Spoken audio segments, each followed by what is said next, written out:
নড়াইলে আওয়ামী লীগের দুর্গে জামায়াতের হানা। মোহাম্মদ তুহিন মোল্লার পাঠানো ভিডিও চিত্রে দেখুন বিস্তারিত।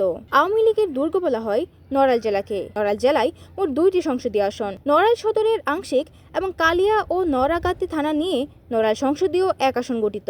আগামী জাতীয় সংসদ নির্বাচনে দলীয় মনোনয়নের দৌড়ে বিএনপির কয়েকজন প্রার্থী থাকলেও একক আধিপত্য বিস্তার করছে জামায়াতের প্রার্থী মাওলানা ওবায়দুল্লাহ কায়সার। কুষ্টিয়া বিশ্ববিদ্যালয়ের সাবেক ছাত্র মাওলানা ওবায়দুল্লাহ কায়সার 2014 সালের উপজেলা পরিষদ নির্বাচনে ব্যাপক ভোটে নড়াইল সদর উপজেলার ভাইস চেয়ারম্যান নির্বাচিত হন। জনপ্রতিনিধি হিসেবে তিনি মুসলিমদের পাশাপাশি হিন্দু ধর্মের জনগণের কাছেও ব্যাপক সুনাম অর্জন করেছেন। বর্তমানে তিনি বাংলাদেশ জামায়াত ইসলামী নড়াইল জেলা শাখার সেক্রেটারি হিসেবে দায়িত্ব পালন করছেন। বাংলাদেশ জামায়াত ইসলামী থেকে তাকে নড়াইল 1 সংসদীয় আসনের সংসদ সদস্য প্রার্থী হিসেবে মনোনয়ন দিয়েছে।